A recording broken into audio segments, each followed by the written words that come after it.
Majora's Mask, Chapter 29. Tael.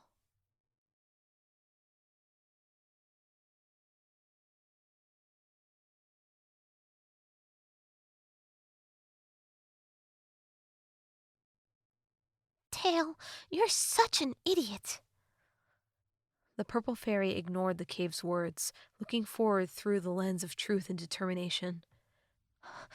Don't let the cave trick you, he thought. Don't let it.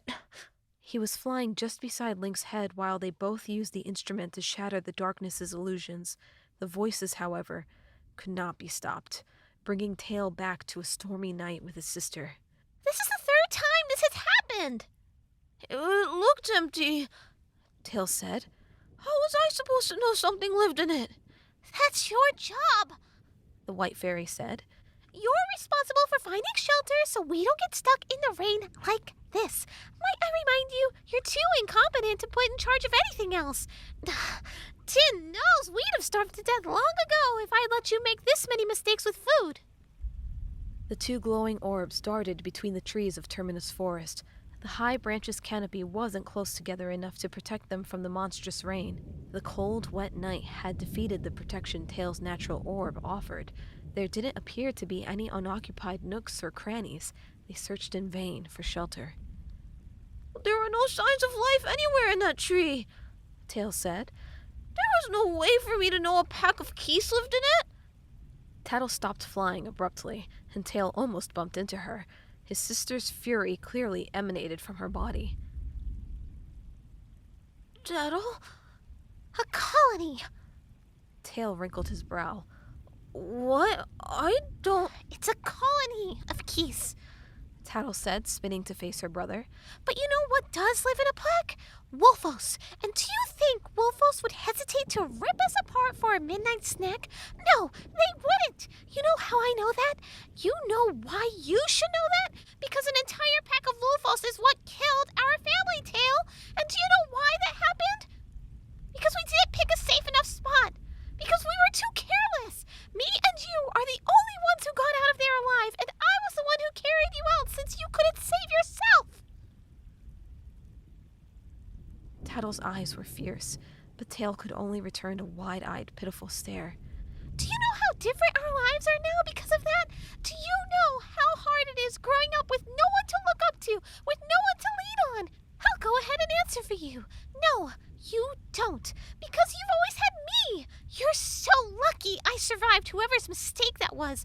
If I'd have been bat food tonight, all those family members' sacrifices that night would have become worthless because you're too helpless to take care of yourself. So what is your job? Your only job? To find shelter. That means you make sure nothing lives in it.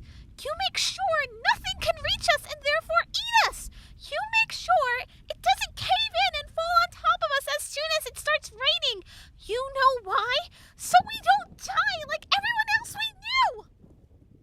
Suddenly, Link slipped on the cave's uneven ground, snapping Tael awake from his memory.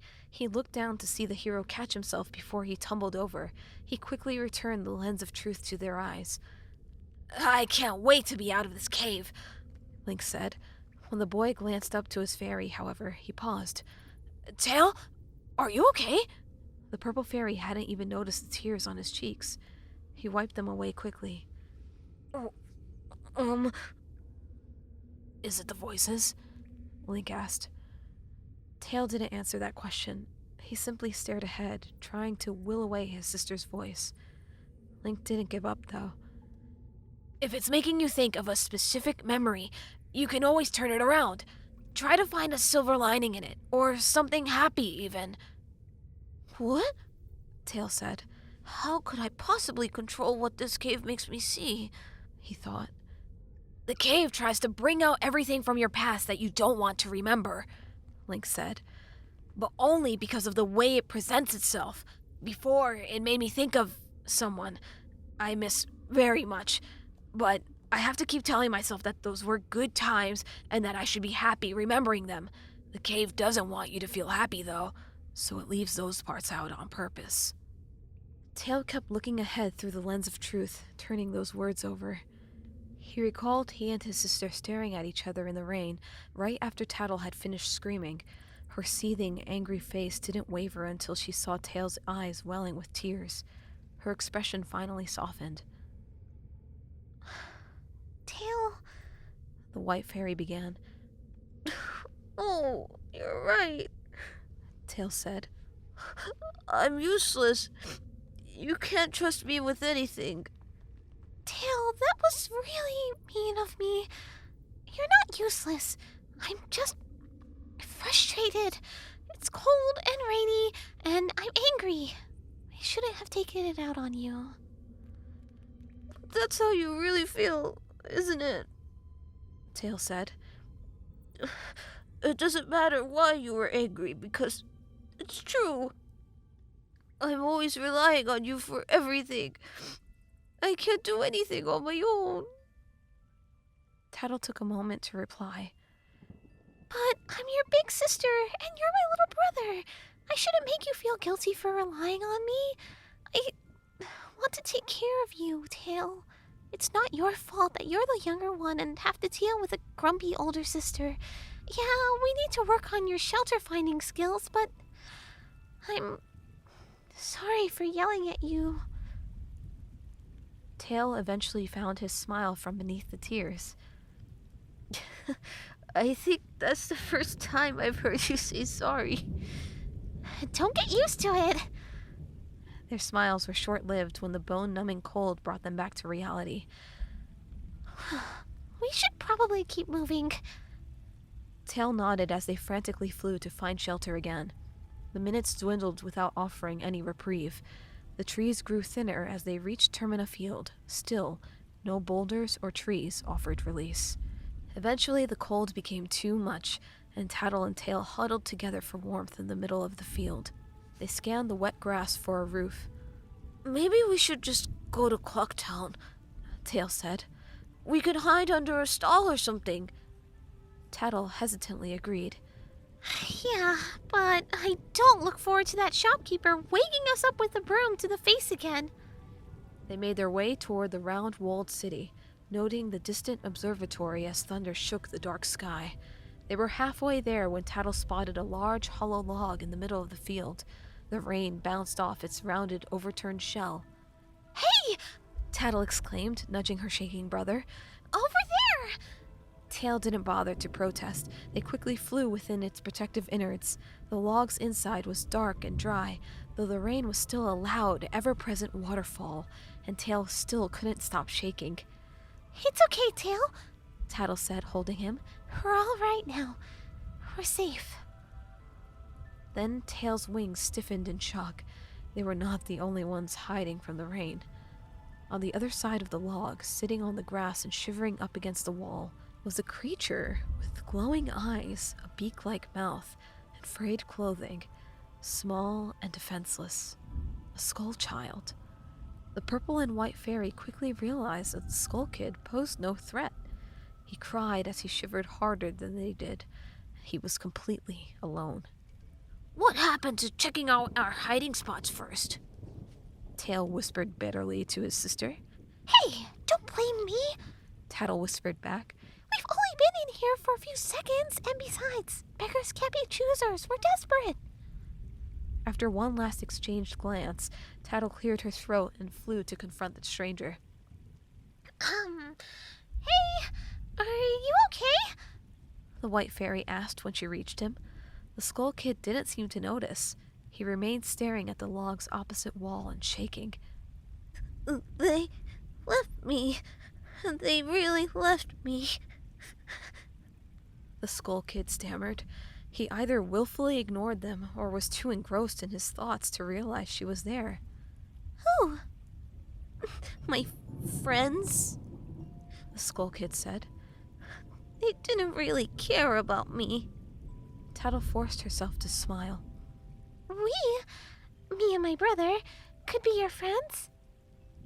The Skull Kid's wide eyes finally flickered away from the log to find her. We don't have any friends either, and we don't have a home. We need somewhere to stay, and... The Skull Kid embraced her before she could finish her sentence. Tael almost resisted. but she stopped when she realized the child was still shaking and crying. Please, he said. Tael watched them from above until their shaking slowed. He realized that he could use the extra warmth too. Eventually, they were all huddled together. The dark skies continued pouring, but the storm could no longer harm them. That night, shelter, kindness, and compassion became their warmth, and its power kept loneliness's lethal edge at bay. A tear brought Tael out of his memory again. Oh, but this one feels happy, Tael thought as he wiped it away. Link was right. The cave does pick the worst parts of everything. They'd reached the cave's larger cavern with the chalk drawing.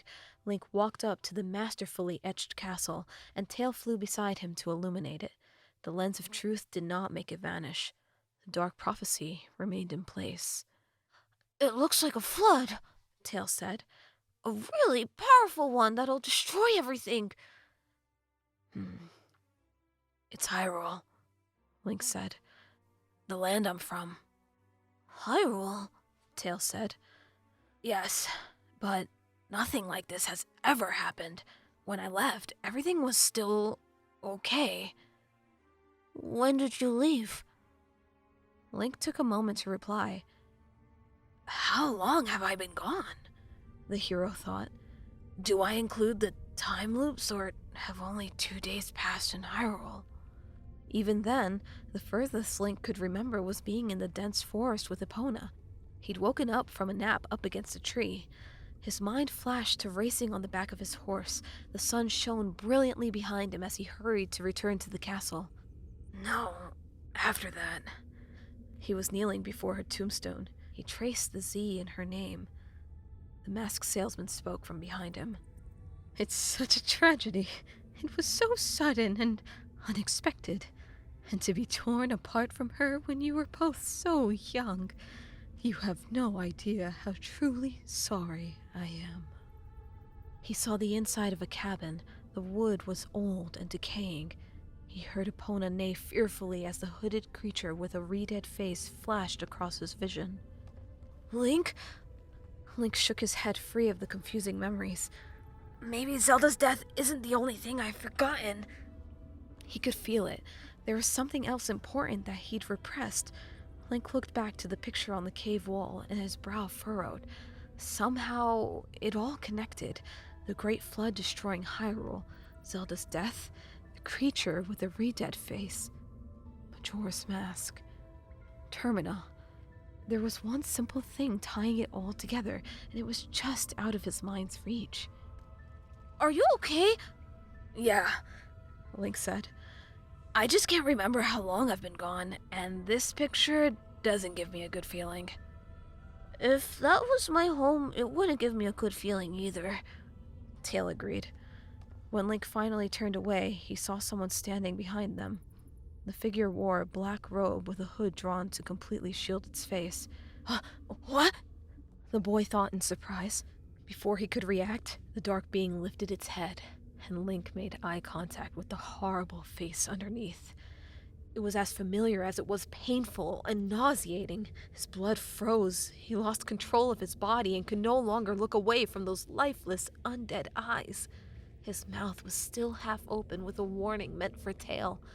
The lens of truth fell from his hands to the cave floor.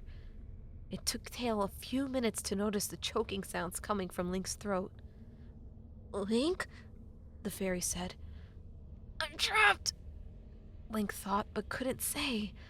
Help me! Grab the lens of truth! But Tael was still putting the pieces together as Link's hand moved against his control. His fingers wrapped around the handle of his sword, which rang as he slid it from his scabbard. What are you doing? Tael asked, though the purple fairy soon noted Link's fearful eyes. Whoa! Whatever's happening, it's not real! Link, however, could take no heed. He placed both hands on the sword's handle and pointed the blade toward his own chest. No! Stop right there! Tael flew to the floor and retrieved the lens of truth. Link could feel his muscles tighten to ram the sword through his own heart, but a familiar purple lens appeared over his eyes. The red-faced creature vanished, and Link immediately collapsed to the floor. Gasping for air, Link lay there as he flexed his fingers, and his blood soon flowed like normal again. The pounding headache that the creature's grip caused was slow to fade. The cave can mimic that creature's powers perfectly, he thought. That's so scary. It wasn't lost on Link that this was the 4th or 5th time he'd collapsed and lost his breath in this cave. "We need to get out of here," Link said, "as fast as possible." Then came the final turn. Link couldn't help but smile when he saw a blinding ball of sunlight through the lens of truth. He finally lowered the magical instrument and returned it to his bag. The boy and fairy passed the remnants of the fire pit again as a familiar winter chill returned, but both were a welcome replacement for the cave's unnatural cold. They stepped out of the cave's perfectly circular opening and into deep snow. Link laughed when he looked up at the sky. The sun marked mid-afternoon, and even its minimal warmth now felt like a sauna. "We made it." He closed his eyes to let the sun wash over his face. "We did it," Tael said, "and I saved you twice." "Yes, which I'm still very grateful for." "Maybe I should hang around you more often. Tael always makes me feel so useless." "You too?" Link said, smirking. He almost expected Tael to come up with a witty retort, but the hero's smile faded before that could happen. Her mention had caused a pang of sadness to flood his chest. "I miss her too," Tael said. "But if we can survive that cave, I bet we'll find her before it's too late." "I hope so," Link said. "We only have the rest of today and tomorrow. After that, the moon falls, and..." He winced as if afraid of even considering that possibility. "And then I'd either have to abandon her by playing the Song of Time or let the world end." "So that's what, 40 hours? I think that's plenty of time." "I don't know," Link said. "Where else can we look? That creature could be anywhere now, and the cave was the only place I had in mind." "They couldn't have left Snowhead, right?" "I have no idea. I'm still not sure why they even wanted to kidnap Tael."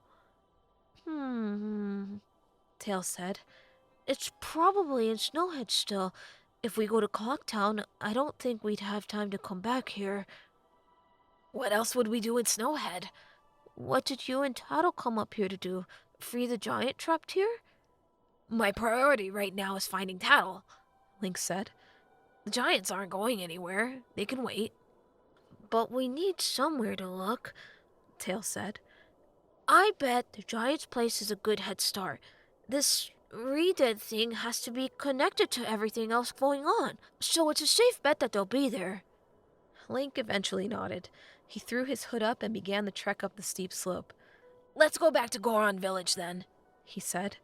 Tael flew alongside him through the light snow. When they reached the massive hill's peak, he looked back at the mountain hiding the cave system.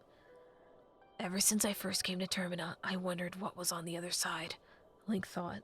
"Tael tried to warn me so many times never to think about it." Now he understood why. Termina was all that remained of this strange land. Nothing but death lay beyond its reach. He remembered reaching out to touch the ashes. His scar begged him to. If he'd given in... that probably would have been the last thing I ever did. "Whew, finally," Tael said as they conquered another massive hill. Behind them, the final mountain's valley fell away and the path onward lay ahead. "I forgot how slow walking is. That was the only good thing that came from Majora's Mask. The Skull Kid could finally fly and keep up with us." "Yeah," Link said. "I bet that didn't last long." The path ahead was all backtracking. The slope went down until it ended at a giant chasm. A wall of ice bordered it, and a thin, icy ledge along its base promised a way forward. Link recalled inching across it much earlier in the day. It still inconveniently went around a sharp corner, blocking out the other side and promising a perilous sidle. "How did you get across earlier?" Tael asked. Very carefully, Link said. Because I don't have fairy wings, which honestly is cheating. I've crossed hundreds of bottomless pits without them. Bottomless? I could see the bottom of this one, though. Tael said, peering over the edge. Link scoffed. I remember Tael saying something about your sense of humor, or lack thereof. Hey! Tael exclaimed. That's not even cool. I could be funny when we're not in the middle of a rescue mission. Sure, Link said, smiling. I sound a lot like her now, don't I? He thought. That, at least, tinged the sadness with a happy memory. He took a deep breath and looked at the ledge, appreciating the solid ground beneath his feet a moment longer.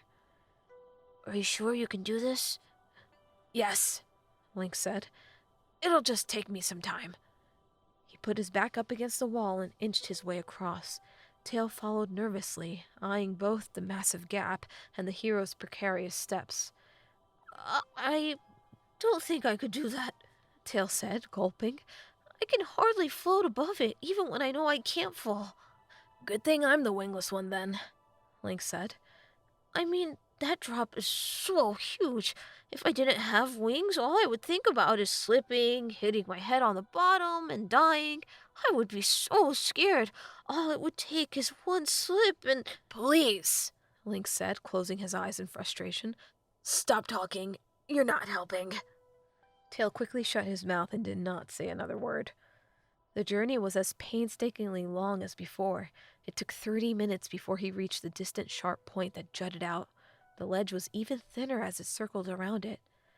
I better make sure the other side is still there, he thought. If there had been an avalanche of any size, he'd likely be stranded on this side forever. When Link reached the edge's point, he craned his neck to peer around, trying hard to maintain his balance. He expected to find an empty ledge or a newly formed hole. Instead, he saw the Skull Kid. Link's face immediately lost all color. The masked imp was several feet away, bobbing safely in place over the chasm. He didn't seem to be doing anything, and thankfully he faced the other direction, looking at the cave where Link had spent the previous night. The hero snapped his head back around to safety. He almost slipped as a sheen of sweat broke out on his forehead. He's following me, Link realized. He saw my footsteps or something, or maybe I left something in the cave. He wondered if the dead Tektite's sword wound was obvious. If he sees me, I'm dead. Link was powerless on this tiny ledge that barely fit his feet. He couldn't draw any weapons or run. Tael quickly noted Link's terror, and the boy brought a finger to his lips. Shh. He was grateful Tael had forsaken his talking privileges early on the journey. Skull Kid, Link mouthed without speaking. There was no time to check if the imp was an illusion, though the boy highly doubted that was the case. Tael froze in fear, too, when he read Link's lips. The hero considered his options, and his hand instinctively went to the ocarina on his belt. No, he thought. I can't do that. Not without Tael. Tael inched toward the wall of ice separating them. No, Link thought in alarm, though he was unable to speak. The purple fairy disregarded him, rounding the corner to confront Majora's mask. Link did not dare to try and look around again himself. Please don't be stupid enough to mention me, the boy thought. He hoped Tael knew what he was doing. Link leaned back against the wall, eyes skyward and praying to survive this encounter. Hi, Skull Kid, Tael said. The imp must have turned around and noticed him. Hopefully, if he'd caught a glimpse of something earlier, his curiosity was satisfied with Tael's appearance. The Skull Kid did not reply, and Link listened from the other side as Tael spoke again. Sorry, I got a little afraid when I saw you. It's just that I've been a little jumpy lately. Now, the Edge of Termina is, well, weird stuff always happens and you see things, but I know this is really you, so I'm not... Link could hear the purple fairy gulp, even from around the corner. Scared anymore. Still, there was nothing but silence. Link tensed even more, wondering if he should try sliding his bow free. I couldn't get a grip on it, the boy realized. He needed both hands flat to keep his balance. Tael made yet another attempt at friendliness. The hero envisioned the Skull Kid merely staring back with that mask's threatening eyes, motionless. You weren't above the clock tower when you said you'd be there. Are you... okay? I followed you up here to check on you. I don't... without Tael. I was alone, and I didn't want to be alone, so I followed you. We're friends. Remember? Why does Tael think he can reason with him? Link wondered. The hero had to remind himself that, from Tael's perspective, only 2 days had passed since robbing Link. He hadn't been around to feel the imp's descent into madness. Tael, Link thought desperately, squeezing his eyes shut. Please tell me you have a plan. Skull Kid? What are you doing? Hey, wait! Link's eyes widened with horror when he heard a chunk of ice break free from the mountain. The fairy's scream cut short when Link heard a projectile slam into him. Tael's body spun back around the corner, into the boy's view, alongside the hurled ice missile. Both descended into the chasm. Link watched as a small poof announced their fall's end into the snow hundreds of feet below. Link threw his head back against the wall again, shivering as he braced himself for the Skull Kid to emerge. His eyes were glued at the corner's edge, waiting. Shaking caused his foot to slip again, so he held his breath, stifling a cry as he pictured the verdant hills of Hyrule Field, the beautiful orange sun, the powerful castle walls, Zelda's beautiful face, anything that could calm him. And so, he waited. Seconds turned to minutes, and 1 minute turned into 10. Link eyed Tael's body far below, realizing he couldn't stand here, shaking forever. Just look, the boy thought. Either the Skull Kid's gone, or he was playing a game, knew the hero was there, and would kill him the second he looked around. But that was a chance he had to take. For Tael, Link thought, and Tael. He peered around the edge. The Skull Kid was gone. Link let out a sigh of relief, but it was short-lived when he noted Tael again. He seemed unconscious, but hopefully not dead. It was impossible to know from so far up. He considered yelling down at the fairy, though the imp still might be within earshot somewhere. So Link continued inching his way to safety, remaining vigilant for signs of the Skull Kid. When he made it to the other side without incident, he did not waste time celebrating. Link retrieved his ice axes and began another slow, perilous journey, this time descending into the chasm. Thankfully, the ice appeared sturdy enough to support his weight, and his axes were strong enough to pierce the wall's surface. Footholds were rare on the downward climb, making it far more terrifying than the slow sidle on a ledge. But I can't leave Tael, he thought. Not when he's already died on our watch once. He gripped the ice axes with all the strength he could muster, using footholds when possible. Those tiny rubber handles were his only escape from certain death. Each time he pulled an axe free and placed it a few feet lower, he risked pulling too hard and losing his balance. He was as careful and tedious as possible. Time stretched on at an agonizing snail's pace. Eventually, his boots hit snow. Link removed the axes and returned them to his bag. He quickly found the faint purple light lying in the snow. As he crossed the pit's snowy bottom, it seemed sturdy. He noted a nearby opening that dropped off into more of Snowhead's expanse. Nothing else was in the chasm with them. Tael, Link whispered, lifting the fairy into his palm. The boy looked up to check for the Skull Kid. Still clear, he thought. Tael!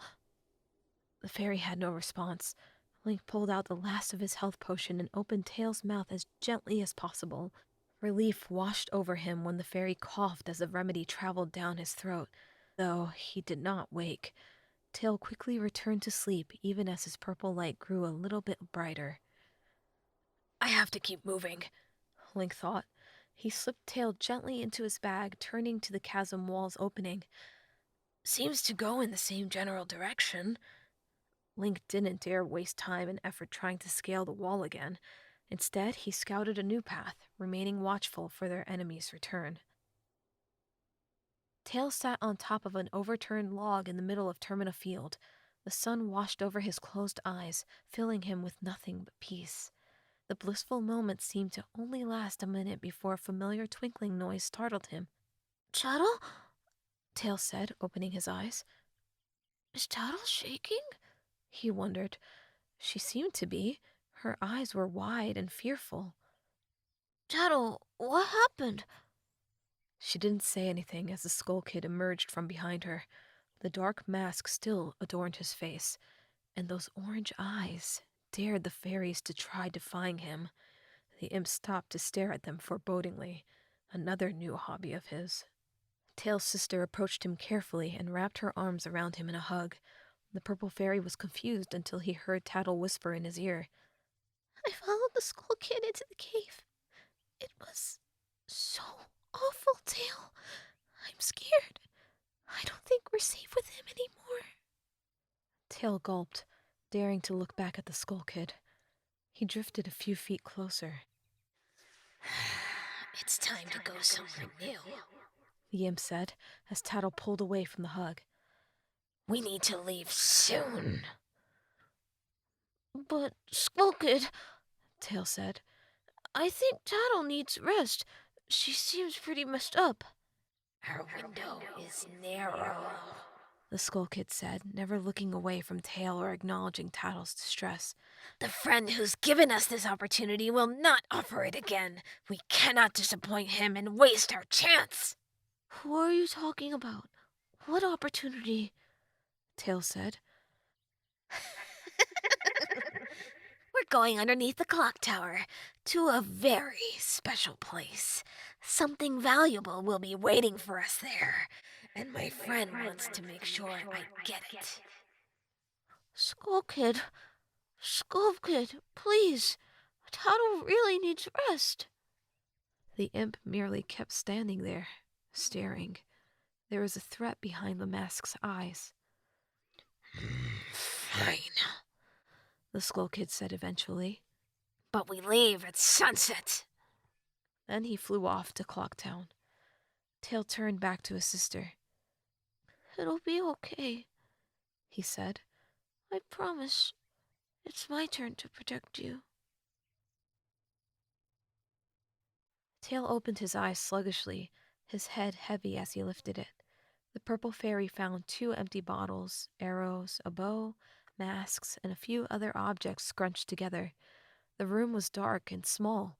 It took him only a moment to realize he was in Link's bag. And it's not moving, the fairy thought.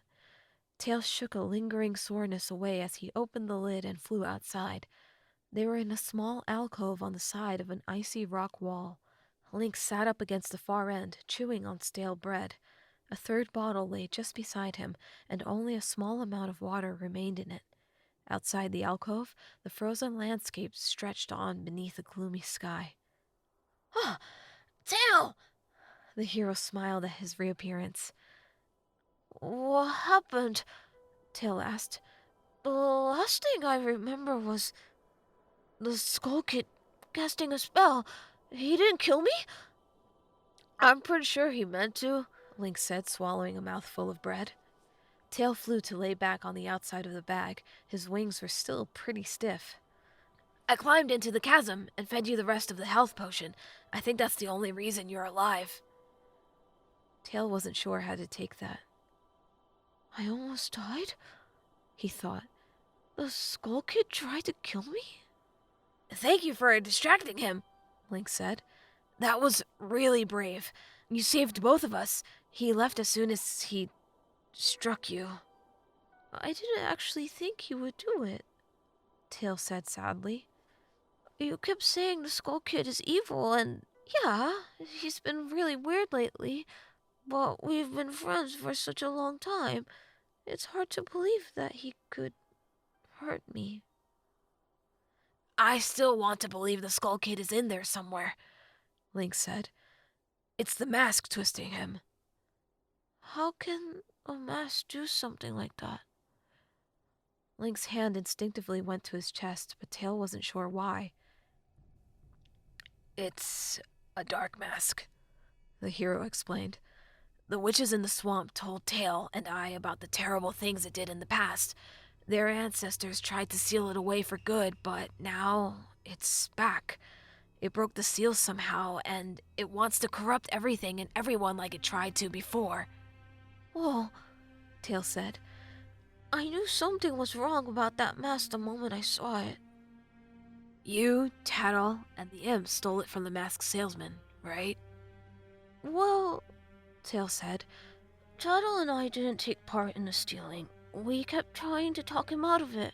We were flying around the forest near the swamp when we saw the masked salesman walking by, and his large backpack caught the Skull Kid's eye. He set a trap and knocked the masked salesman out cold, and the Skull Kid just rummaged through his stuff afterward like it was nothing. He winced. I don't like thinking about that, Tael thought, pushing the memory away. How long until he started changing? Link said. Before he started acting weird. I'm not sure, Tael said. He had the mask for a long time, just playing pranks on people. I didn't think anything was really wrong until Tael came back from the mountains with the Skull Kid. After she went into the cave? Yeah, Tael confirmed. That was actually the day before we ambushed you. Tael barely recalled surprising Link in the forest and stealing his horse. Something seemed wrong and hazy whenever he considered that moment. He preferred not to think about it. I'm surprised Tael told you about the cave. My sister rarely opens up to me like that. Well, she took a really long time to, Link said. It didn't happen until our last day together. She still holds back about other things. Anytime I try to mention her past, she won't tell me anything. Oh, that's not surprising, Tael thought. Our entire family was eaten by a pack of wolfos. The hero immediately looked up, surprised by such a direct answer.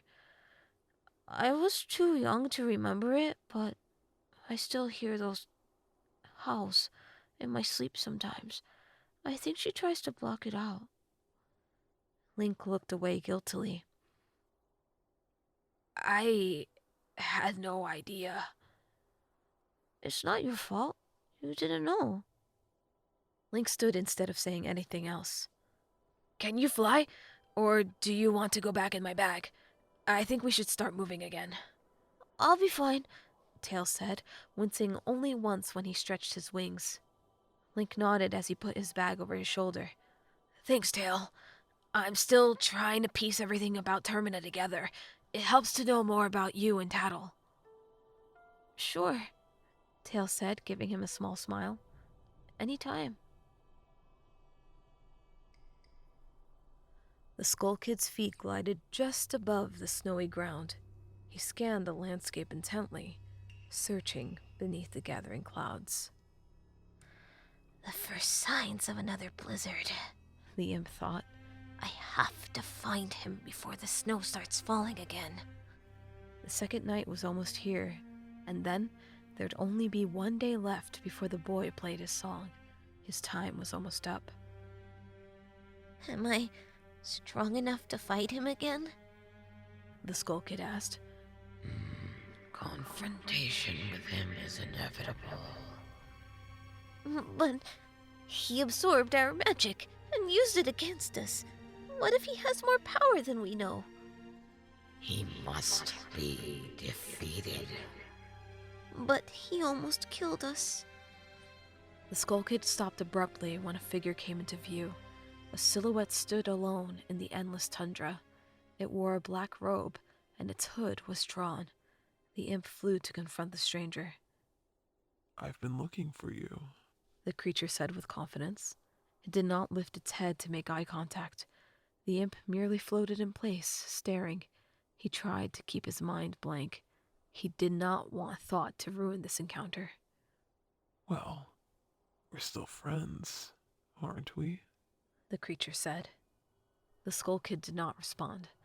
Instead, the creature finally lifted its head, revealing the decayed, re-dead face.